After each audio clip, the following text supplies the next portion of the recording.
Hello guys, today we're going to see how I created this nature scene in Blender, and I'm going to show you the ways that I have used to achieve this result. I hope you like it, and if you are interested in this project file, you can find it on my Patreon. Not only that, you can also find my personal project files there, and also you can find the project files from every of my YouTube tutorials. That's a great way to support me. And let's get into the tutorial. So when we start the tutorial, as you can see, this is a new blend file. I'm going to select this sun and I'm going to press X and select this delete to delete it, since I'm not going to need it.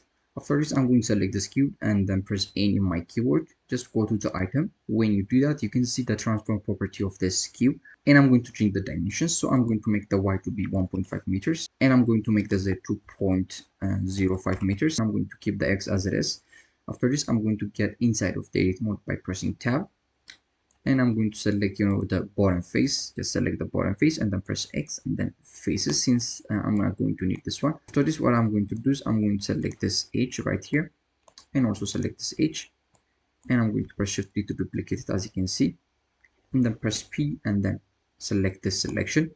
What this will do is it's going to make it a separate object. So if I get outside of the edit mode by pressing tab, and I can select the H, as you can see. I can also select this walkway and then press H to hide it. We can see this H. After this, I'm going to get inside of the edit mode by pressing tab and just select this H, press E and then Y, type 1.2 meters. But as you can see, it's extruding it in the direction that we don't want it to be. So I'm going to hit minus in my numpad so that it will be inverted, as you can see. And also I'm going to select this one, press E and then select the axis that's going to be extruded. I'm going to press Y so that it will be fixed on the Y axis, and I'm going to type 1.2 meters. When I do that, as you can see, it's being extruded in the direction that I want it to be extruded, which is in the positive axis. After this, I'm going to press enter so that it will be applied. So as you can see, this is the part where the brush is going to be applied. Let me give it a subdivision. Press Ctrl R. As you can see, when I do that, I can see some segment that's added. I can scroll my middle mouse upward so that it will increase the number of subdivisions. So I'm going to make it something like this. If I click this one, as you can see, we can see the number of grids. So I'm going to make it 22. And also I can press Ctrl R and then scroll my middle mouse, just click it. Just after that, hit escape.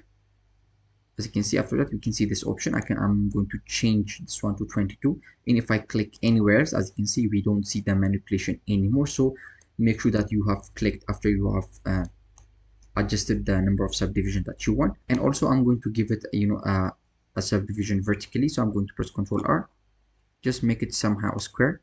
I think 16 will be good. And also right here, scrolling middle mouse and adjust the numbers to 16.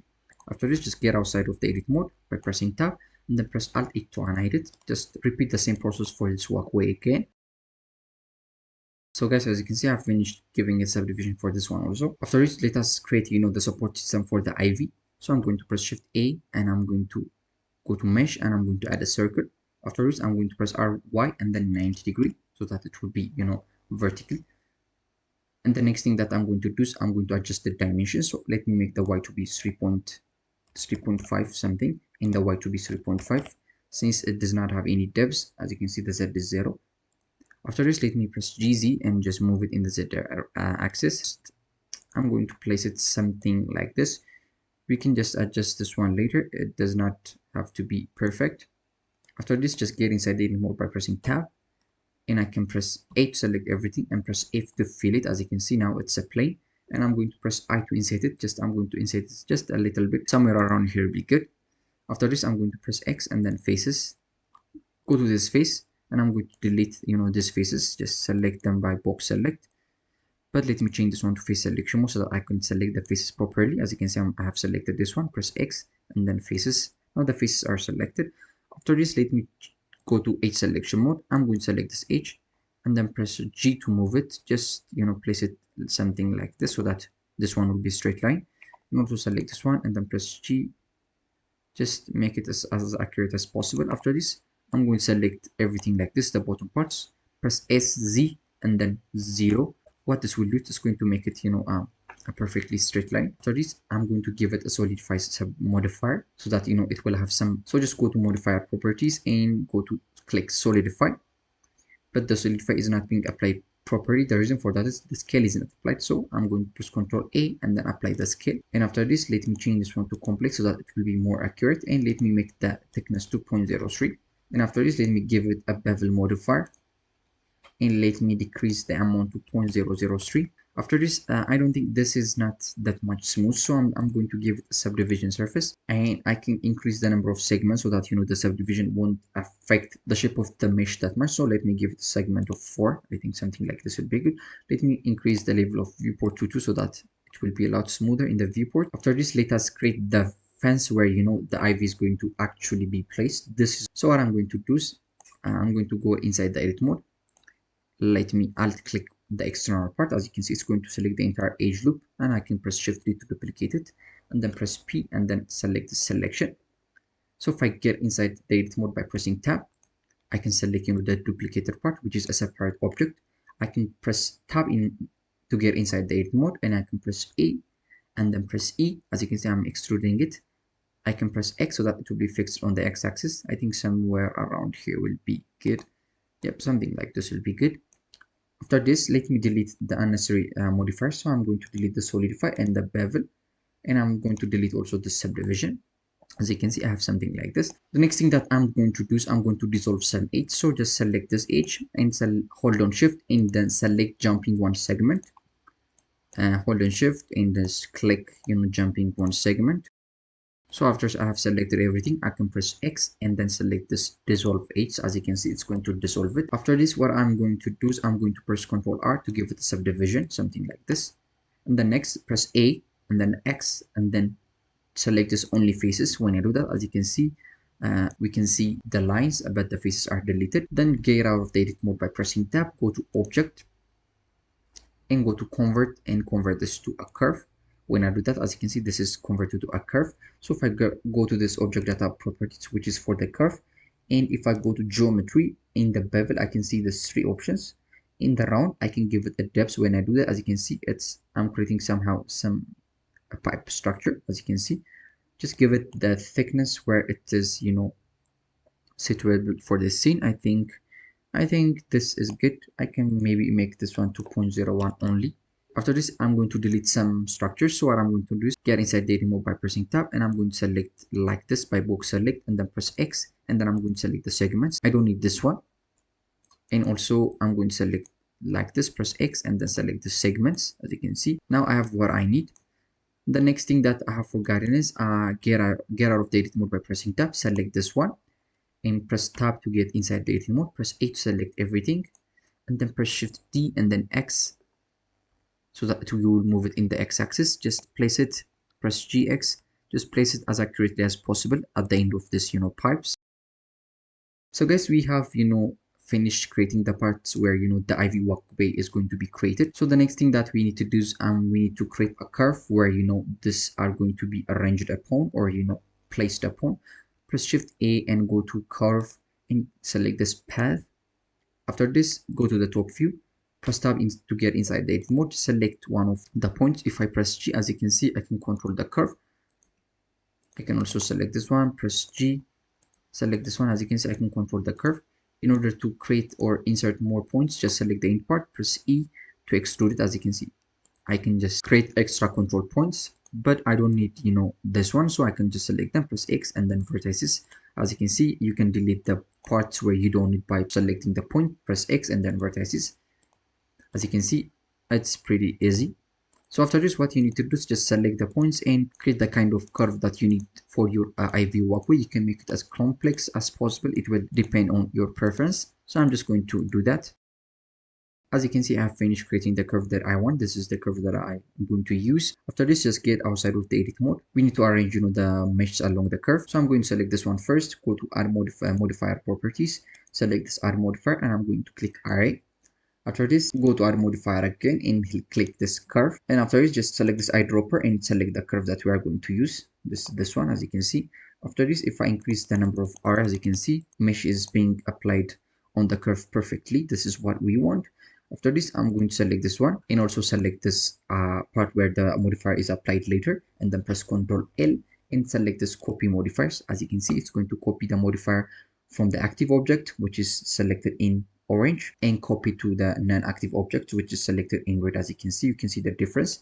So that's one way you can copy modifiers without having this much work. And also for this one, which does not have any modifiers, I'm going to select this one, which has a modifier already applied to it. Press Ctrl L and select this copy modifiers. As you can see, it's being arranged vertically. This is not what we want. The reason for that is if I click this one, make it an active object, as you can see, the rotation is not applied. So press Ctrl A and select this rotation. When the rotation is applied, as you can see now, this is placed along the curve perfectly. But then let us decrease the count. Yep, something like this will be good. And also you can press GX since this is placed on the X-axis. Press GX. As you can see, you can move it accordingly. As you can see, it's really simple. And also for this one, we cannot use the same process for this one. The reason for that is it has a different modifiers that's applied already. But for this one, as you can see, it does not have any modifiers originally. So what we need to do is just select this one. We need to do it manually. Just give it an array modifier and then give it a curve modifier, which will be placed at the last. If I increase the number of count, as you can see, it's being arranged vertically as this one. So the reason for that is the scale, the rotation is not applied. So press Ctrl A and select this rotation. When I do that, as you can see, it's being placed perfectly. And after this, let me select the curve that which we're going to use. So just you can use this eyedropper, or you can just click right here and you can select the curve that we are going to use. The name of the curve is this one, North Pass. So I'm just going to select this one. So if I increase the number of count, as you can see, it's being placed in the way that we want it to be placed. So the next thing that we need to adjust is the camera. So this is the active camera. If I press 0, you can get inside of the camera, or you can go to view and then cameras and then active camera. It will do the same process. So I can press 0. After this, go to this output properties. In the resolution X, I'm going to give it 1080 since I want the render to have a box render. And then next we need to adjust the placement of this camera. So what I'm going to do is I'm going to go to view. I'm going to go to view and then navigation and then select this walk navigation. When I do that, as you can see, I can move as if I'm moving inside a game. I can use my mouse to change the direction of the view. I can use W to go forward, S backward, A to the left, D to the right, E upward, Q downward, and E upward. So by using this basic game navigation, we can just place where we want our camera to be placed.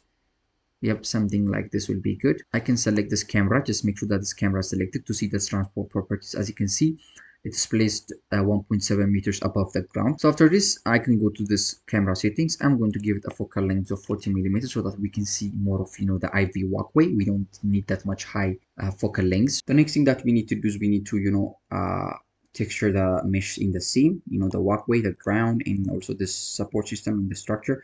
We're going to give all of them a texture. So to do that, let me drag this upward and let me change this to shader editor. This is the place that we are going to create our materials. So for the walkway, I'm going to click it. It has a default material already. This is the principal base div setup. And we're going to use image textures from ambientcg.com. So if I go to the browser, as you can see, I will link this in the description below. You can download this. It has up to 1K to 8K. For this tutorial, I'm using 2K since I don't need that much resolution. So just download this one. It is a zip file and then extract it in the place that you want it to be placed. After that, what you have to do is go to edit and then preferences, and in the add-ons type node wrangler and then make sure that this add-on is activated. As you can see, this node wrangler, and after this click this tab and then click save preferences. After this, if I select this principal base div setup and hold Ctrl Shift and T in my keyboard, we will see this folder. After this, just go select the image file that you have downloaded, the textures, paving stone 108. After this is the file. So I'm going to select the maps that I'm going to use. So I'm going to use the color, the displacement, the roughness, in the normal GL. So after this, what I'm going to do is I'm going to select this principal texture setup. When we do that, the node wrangler that we have activated, it's going to create us this node system, the basic node system for any material. So that's the function of this node wrangler. It's going to make processes a lot simpler. After this, what I'm going to do is I'm going to add an ambient occlusion map. Apparently, this node wrangler does not include the ambient occlusion. That's why I have not selected the ambient occlusion. So what I'm going to do is just select this one, press Shift D to duplicate it. After this, click this right here, this 2. It's showing us that this and this have the same property. I want them to be different so that manipulation on one of the two will not affect the other. For example, if I change this one to non-color data, as you can see, this one will also change to non-color data. So I don't want that them to have the same property. So what I'm going to do is I'm going to click this one. When I do that, they will have a different property. So let me change this one to non-color data, since ambient occlusion should be non-color data. After this, just click this folder icon and select the occlusion map and click open image. Now this is the occlusion map. Let me change this one to non-color data again. Let me connect the vector to the vector so that it will have the same mapping node. After this, press Shift A and I'm going to add mix RGB and place it in the middle. It's going to automatically, create the node. And let me plug this one in the next one. And I'm going to change this one to multiply. And I'm going to make this one to 1. And then again, press Shift A in the search tab, type math node. And I'm going to place this one in the middle. I'm going to change this one to power. And I'm going to make this one to 1, maybe 2 or something. So in order to see everything clearly, I'm going to hit save and I'm going to go to EV material preview to see what we have got. So as you can see, this is what we are getting. The scale is a little bit big, so what I'm going to do is I'm going to press Shift A and go to search and type value, and I'm going to place this one right here and plug this one to the scale so that we can control the scale at once. I can make the scale to 2, but the one thing that we have forgotten is if I go inside data mode by pressing tab, I can go to select sharp edge. The sharp edges are already selected. Right click and then mark C, and then press A and then U, unwrap. We have forgotten to UV unwrap it. As you can see, this is the proper UV map of this object. And the one thing you should not forget is make sure that the scale is applied before UV unwrapping. That will greatly change the alignment of the map along the surface. So let me make this one to the default value 1, maybe 0.6 or something. Yep, something like this will be good. This will, you can adjust the size in a way that you want, but maybe something like this will be good. And for the ground, what I'm going to do is I'm going to select this one, and I'm going to use an add-on called Botanic Free. If I go to the browser, as you can see, this is the add-on. It has 3 versions: the full version, the light, and the free version. The free version have a limited amount of the assets. So just for this one, we're going to use the free version since we are going to need only a grass. So just download this free version. Now after this, go to edit and then preferences. You will have a zip file. So what you have to do is just click install and select the zip file that you have downloaded. After that, just hit click install. After you have done that, just if I type Botanic, as you can see, you will find something like this. Make sure that this is activated. After that, just go to save and click right here and then save preferences. And then if you press N in your keyboard right here, you will have this option and you will find a tab called Polygonic. This is the tab where you can find this Botanic Free. And if you click this Pound Assets, you can find some free assets. But for this thing, I'm going to use this scatter. But before that, let me go to this modifier properties and let me apply this array. And the next, hit plus in the scatter.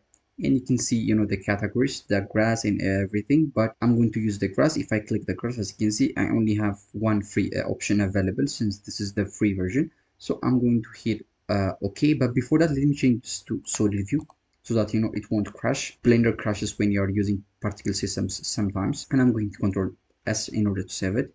Just hit plus, just click this one and then hit OK. As you can see, now the grass is applied.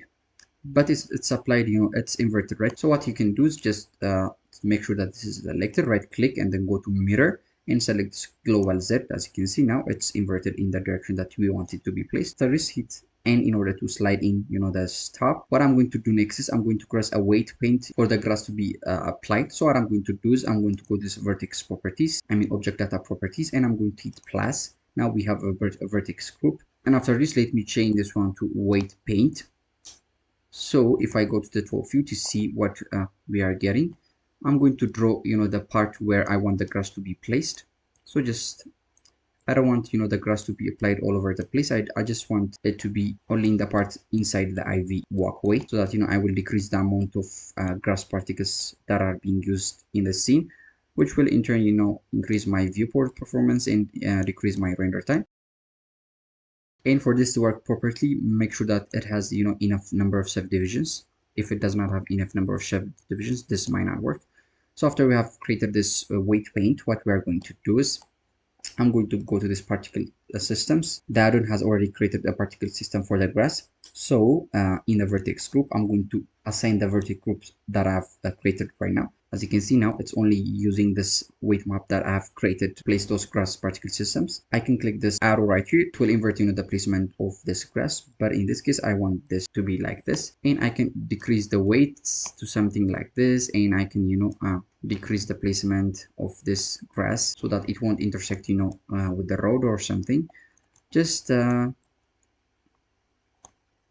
spend some time on it to perfect, the look. After I've finished, all you have to do is just change this one to object mode.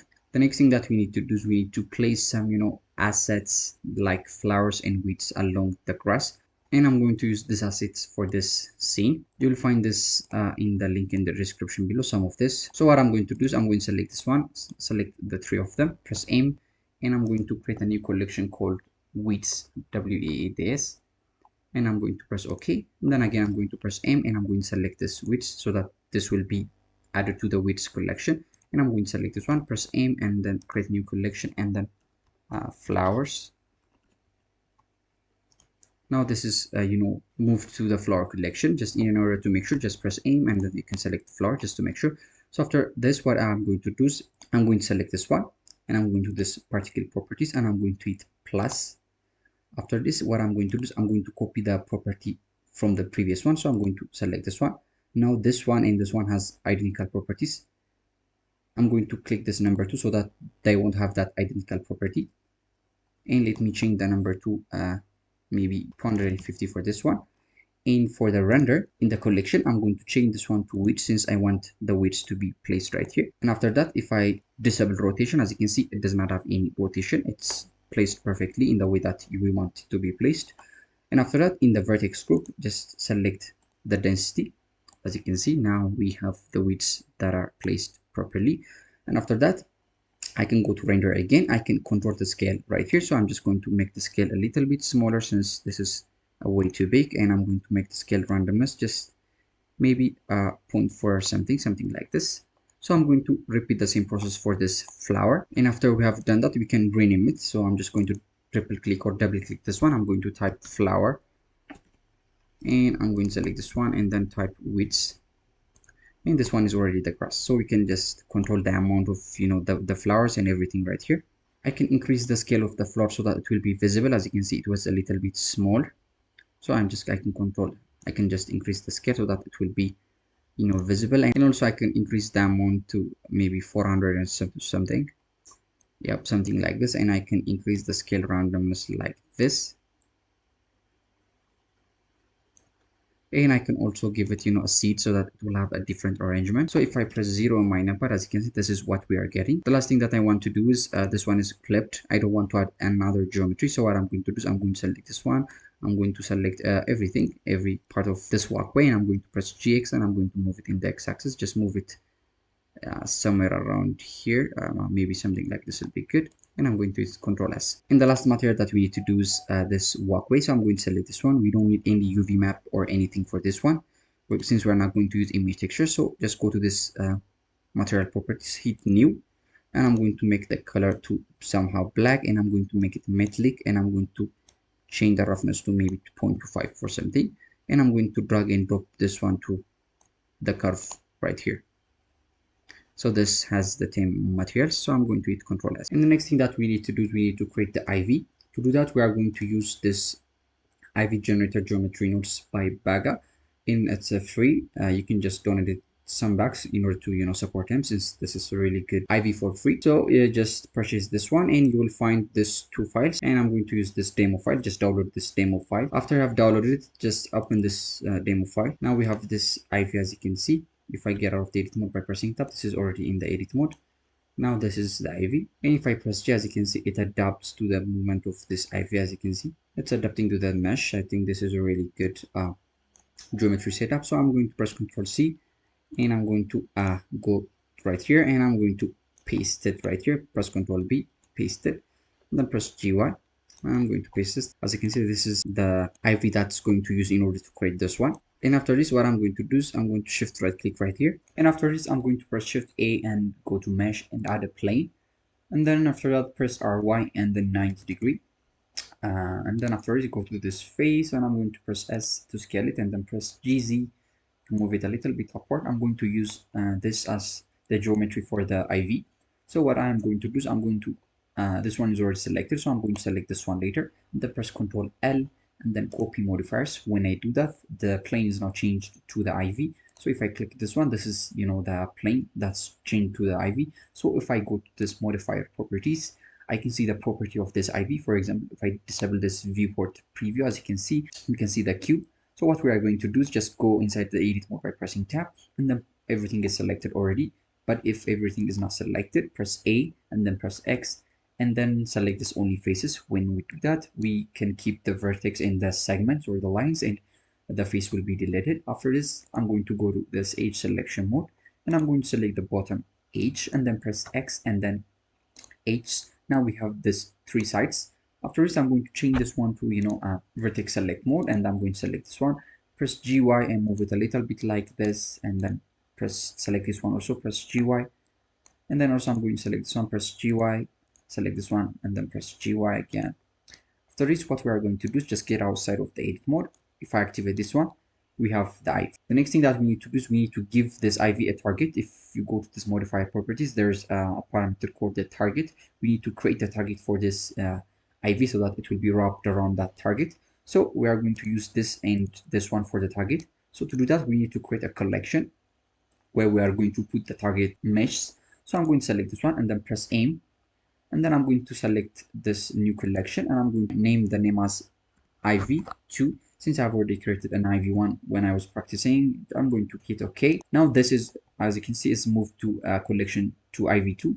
And also I'm going to select this one. I'm going to press M, and then I'm going to select this IV2. Now both of them are moved to IV2 collection. So after this, what we are going to do is I'm going to select this one, this IV, and I'm going to delete this target, and I'm going to change this one to IV2. So when I do that, as you can see now, it's adapting to the mesh. But if I press N in my keyboard, as you can see, the scale of this plane is not correct. So what I'm going to do is I'm going to press Ctrl A and apply the scale. When I do that, we can see the proper scale of the IV. The next thing that we need to do to have more IV is just get inside the edit mode. Just we're going to give this mesh a little bit more geometry. So I'm going to press A, and I'm going to press E to extrude it. As you can see now, it's extruding. And then again, I'm going to press E again. Now when I do that, as you can see, we will have more IV. So the concept is whenever you are having more geometry, you are going to have more IV. This concept is really simple. To work fast, what I'm going to do is I'm going to disable this viewport preview, and I'm going to press R to rotate it so that it will match the curve. Press E to extrude it, and then press R. Press E to extrude it, just a little bit rotation, something like this. Press E again, and then R. Press E again, and then R. I think something like this will be good. So if I activate this one, we can see what we are getting. I think we are getting something that looks good. So to have, there's a gap between right here, as you can see. What we can do is I'm going to press Ctrl R, and I'm going to give it subdivision like this. When I do that, as you can see, I'll have more IV. So just place those subdivisions whenever you need more IV. I'm going to press Ctrl R again, so that I will have an IV in the middle. And also, for example, I can press Ctrl R here again. As you can see, when I do that, now we have more IV. I'll click this one, the edge, so that I can select the entire edge loop, and then I can press G to move it. As you can see, I can control the IV like this. If the viewer performance is really low, what you can do is just select this IV, go to this modifier properties, and change the resolution to 10 or something. You can just increase the resolution when you are rendering. So I just make this one to 10, and whenever I press G, as you can see, now I can work really freely. I can press R again, you can control by using this method. I can press Ctrl R again, just give it more subdivision like this. I'll click this one, press G. Yep, something like this will be good. So the next thing that we need to do after this is just get out of the edit mode by pressing tab, hit Ctrl S in case it crashes. Just hit 0 on your numpad to get inside of the camera mode. I'm going to go to view, navigation, and then walk navigation, and then I'm just going to adjust a little bit my camera view, just something like this would be good. Yep. After this, let us create the lighting. To do that, I'm going to use an add-on called Hdri. It's a free add-on. In order to install it, all you have to do is go to edit and then preferences, and in the add-ons, just click install, and just go select the zip file that you have downloaded. And after this, all you have to do is just click install add-on. And then after that, what you have to do is just go to Hdri, just type this one, and just make sure that this is activated, as you can see. And then after that, just click this one and then select Save Preferences. After you have done that, what you can do is press N on your keyboard, and you can see the tab Easy Hdri right here. If you have installed it perfectly, just select this one and then drag this on like this. The next thing that you have to do is just go select the folder that you have downloaded, those HDRIs, and after that, all you have to do is just accept it. But I have already created that, so I'm just going to select this one. After you have done that, what you have to do is just select this create whirling nodes. It will create a whirling node like this, and after that, you can just preview all the HDRs that you have downloaded, and you can select the HDR that you want to use. All these HDRs are from hdriheaven.com or polyheaven.com by its new name. I will link the specific HDR that I have used for this tutorial, so I'm just going to select this one. So if I disable this viewport preview now, this is what I am getting. After this, let me go to this render properties and let me assign the render settings. So I'm just going to use cycles for this one, and for the device I'm going to use GPU. Just use the GPU. If you have a GPU device, it will make it faster. And for the sampling, I'm going to activate this denoise, and I'm going to change the denoiser to optics, and let me change this one to albedo and normal. And after that, for the color management, I'm going to change this one to filmic, and let me change the look to medium high contrast. And then after this, I think I have what I need. Let me select this one, the IV. I think we don't have that much density, so I'm just going to change the scale to 2 so that it will fill the scene without increasing the density. So I'm going to press Ctrl S and let me go to this render view to see everything clearly. So this is what we are having. We're not having that much light. So what I'm going to do is I'm going to make the sky strength to 5 so that we will have more light. So I think this is what we are getting, and then go to this output properties and activate this render region so that only the camera view will be rendered. This will make your scene a little bit faster. So just go to this property and let me make this one maybe 1.6 or something. So after that, the next thing that we are going to do is let me go to the solid preview and activate this show overlays, and I'm going to select, just get out of dating mode first, and I'm going to select this IV, and I'm going to slide this apart, and as you can see, we have the material of this IV. So the thing that we are going to tweak is the color of this IV. So I'm going to press Shift A and add hue and saturation node. So I'm going to plug this one right here, and after this we're going to add a random hue and a random value for this one. So I'm going to press Shift A and type object info and plug this one right here and place this one right here, and then press Shift A and add a color ramp and place this one right here. So I'm just going to plug the random to the factor, and I'm going to plug this one to the value. So it's going to pick a random value and assign this to color ramp so that you will have a different value. So for example, if I press 0 to see what we have got, I'm just going to maybe just press Ctrl B, and I'm going to box select so that I will only render this one since I want to preview what this will give me. So for example, if I make the black portion like this, as you can see, everything is going to black. And if I make this one like this and make the white part like this, now I have getting more value. So this is what I can do. And after this, I can also press Shift D to duplicate this one, and then plug this one to the factor, and then plug the color to the hue so that we have a random hue. So if I press Ctrl B again and give it something like this, as you can see, now we are having a really good kind of color combination. So you can use this to create a different kind of variety of hues, which can give us a kind of a garden effect with a green and a purple leaves or something. I can just control this amount so that I will get a different result. So by this I can just control the amount of change I can get. And then what I can do next is, for example, let me make this to white, and then let me select this black and let me make it a little bit more white, maybe something like this. Yeah, will be good. And after that I can press Shift A and add a math node, and I can plug this one right here. I'm just going to change this one to multiply, and then after this, if I make this one to 1, for example, and 2, as you can see, it's getting a lot brighter, right? I can just select this one, also press Shift D, and maybe make this 1.1 or something. As you can see, when I do that, we are having a really pink kind of effect along the leaves. You can create a different variety of colors using this, maybe 0.5, or something. As you can see, when I do that, I have something like this. I can control, you know, the amount of this by using this color ramp. So I can just select this black and make it more white. As you can see, we're not seeing that effect. So I think you get the point, right? You get the point. So what I'm going to do is maybe make this 1.8 and make this one something like this to have the proper value. Just make this one 2.5. I think this will be the default value. Maybe make this to 1 to 2. Just you can just experiment until you get what you like. 5. So after you have finished this, what you can do is just go to this rendering properties, and in the rendering tab, make sure that you have added enough samples. I'm going to use 10,024 for this, and since I'm going to use animation, I'm going to use 10,024. And then after that, I think I have what I need.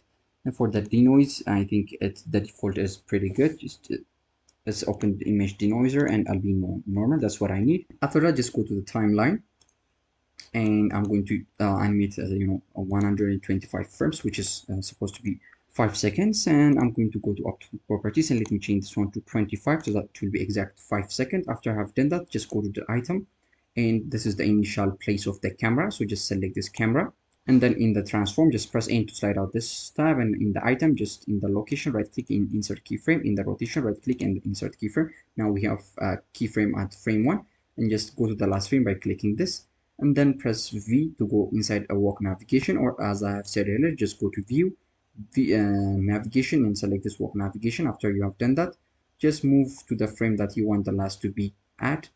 I think like this, somewhere like this will be good. Just after that, just right click and insert keyframe. Right click and insert keyframe. Make sure that the camera is selected when you are inserting a keyframe. After that, go to this output properties again. Just select the output folder you want this to be rendered. So I'm just going to select this one and hit accept. And I want this to be FFmpeg video. And after I have done that, just click this one and change this one to H2064 in MP4. And in the video quality, change this one to high quality. And I think we have everything that we need. After you have done that, what you have to do is just go to render and then render animation. It will render out your animation in the folder that you have selected. So guys, this is all for today. I hope you have learned something from this tutorial. Please don't forget to like and subscribe so that I can keep making videos like this in the future, and see you in the next tutorial.